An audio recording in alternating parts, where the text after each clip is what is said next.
বাংলাদেশের রাজনীতিতে এখন সবচেয়ে বড় প্রশ্ন, শেখ হাসিনা কেন দেশে ফিরছেন না? তিনি কি ভয়ে ফিরছেন না, নাকি তিনি অপেক্ষা করছেন একটা পারফেক্ট টাইমের? সেই টাইমটা কি তৈরি করে দিয়েছে অন্তর্বর্তী সরকার, আর ফিরে আসার পথ মসৃণ করে দিচ্ছে বর্তমান বিএনপি সরকার? আজকের ভিডিওতে আমরা বিশ্লেষণ করব কেন শেখ হাসিনা তাড়াহুড়ো করছেন না। কোটা আন্দোলনকারীদের কমপ্লিট শটডাউন আর তার ফলাফল আজকে এই অবস্থা। আওয়ামী লীগ টানা 16 বছর ক্ষমতায় ছিল। এই সময়টায় শেখ হাসিনার বিরুদ্ধে কিছু গুরুতর অভিযোগ বরাবর সামনে এসেছে। মোটা দাগে 6টি বড় অভিযোগ ছিল। 1. নির্বাচন ব্যবস্থা ধ্বংস করা। অভিযোগ ছিল একতরফা নির্বাচন, দিনের ভোট রাতে এবং আমি বনাম ডামি। 2. দুর্নীতি ও অর্থ পাচার। নেতা মন্ত্রীদের বিরুদ্ধে সীমাহীন দুর্নীতি, চাঁদাবাজি এবং বিদেশে টাকা পাচারের অভিযোগ ছিল। 3.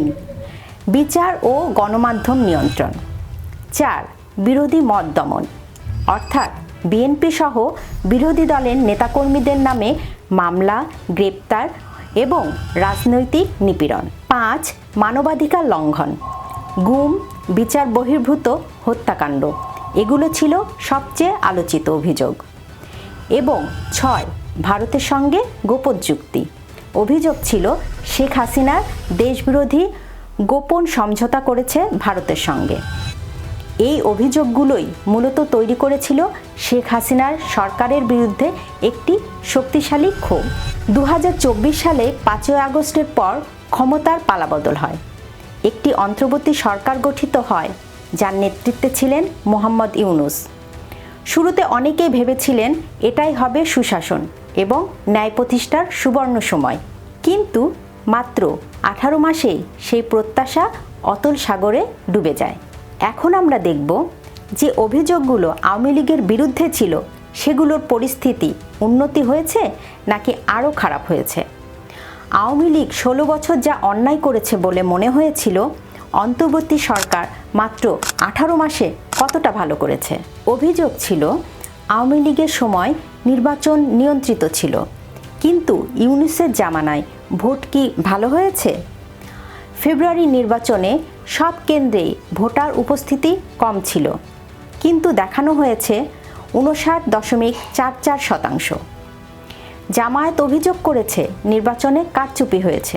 শুধু তাই নয়, বিএনপির অনেক নেতা বলেছেন জামায়াতের আমির ও এনসিপির আহ্বায়কের আসনে বিএনপি জয়ী হয়েছিল।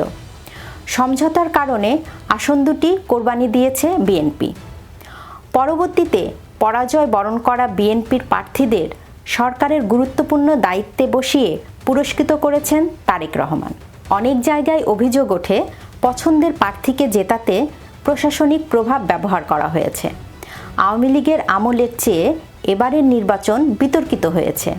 মানুষ বলছে এর চেয়ে শেখ হাসিনার সময়কার ভোট ভালো ছিল। আওয়ামী লীগের সময় অভিযোগ ছিল দুর্নীতি। বলা হয় 16 বছরে আওয়ামী লীগের নেতামন্ত্রীরা বিদেশে টাকা পাচার করেছে। ইউনূসের উপদেষ্টারা সীমাহীন দুর্নীতি করেছে, বিদেশে টাকা পাচার করেছে, দেশে চাঁদাবাজি চালিয়েছে ভয়ঙ্করভাবে। এমনকি প্রশাসনের ভেতরেও চাঁদাবাজির অভিযোগ উঠেছে।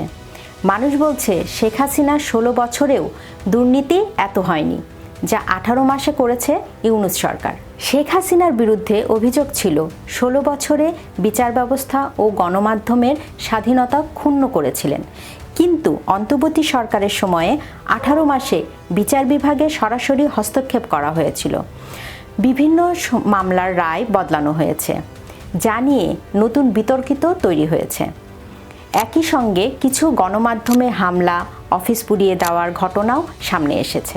শেখ হাসিনার ঘোর সমালোচক প্রথম আলো, ডেইলি স্টার আওয়ামী লীগের সময় ঠিকই সাংবাদিকতা করেছে, অথচ ইউনূসের পক্ষে দাঁড়ানো পত্রিকা দুটি পুড়িয়ে দেওয়া হলো। আর চুপচাপ দেখলেন ডক্টর ইউনূস। শুধু ইউনূসের সমালোচনা করায় সাংবাদিকদের বিনা বিচারে মাসের পর মাস কারাগারে বন্দি রাখা হয়েছে। শেখ হাসিনার সময়ের চেয়ে ইউনূসের জামানায় গণমাধ্যমের স্বাধীনতা আরও সংকুচিত হয়েছে। মানবাধিকার লঙ্ঘনের অভিযোগ আগে থেকেই ছিল। বলা হতো শেখ হাসিনার সময় অনেক মানুষ গুম, বিচার বহির্ভূত হত্যাকাণ্ডের শিকার হয়েছে, কিন্তু ইউনূসের সময় মানবাধিকার চরম লঙ্ঘিত হয়েছে। বিচার বহির্ভূত হত্যাকাণ্ড, মব করে মানুষকে পিটিয়ে পুড়িয়ে হত্যা করা হয়েছে। নদী জঙ্গলে প্রতিদিন অসংখ্য লাশ উদ্ধার হয়েছে। কারাগারে একের পর এক আওয়ামী লীগ নেতাদের মৃত্যু বিশ্ববাসীকে স্তম্ভিত করেছে। অর্থাৎ আওয়ামী লীগের সময় পরিস্থিতি এতটা ভয়াবহ ছিল না। শেখ হাসিনার বিরুদ্ধে সবচেয়ে বড় রাজনৈতিক অভিযোগ ছিল ভারতের সঙ্গে দেশবিরোধী চুক্তি করার, কিন্তু 18 মাসেও সেই চুক্তিগুলোর কোনোটিই বাতিল করেননি মোহাম্মদ ইউনূস। প্রমাণ করতে পারেননি সেই সব চুক্তি দেশবিরোধী ছিল, বরং প্রমাণিত হয়েছে বাংলাদেশের স্বার্থ অক্ষুণ্ণ রেখে ভারতের সাথে মর্যাদার ভিত্তিতে চুক্তি করেছিলেন শেখ হাসিনা। এখন আসি মূল প্রশ্নে, কেন এখনও দেশে ফিরছেন না শেখ হাসিনা? শেখ হাসিনা হয়তো বুঝেছেন রাজনীতিতে শুধু ক্ষমতায় থাকা নয়, রাজনীতি হলো ন্যারেটিভ তৈরি করা। তিনি যদি এখনই ফিরে আসেন তাহলে পুরনো অভিযোগগুলোই সবার সামনে আসবে, কিন্তু তিনি যদি অপেক্ষা করেন মানুষ নিজেই তুলনা করবে আগে কি ছিল আর এখন কি হচ্ছে।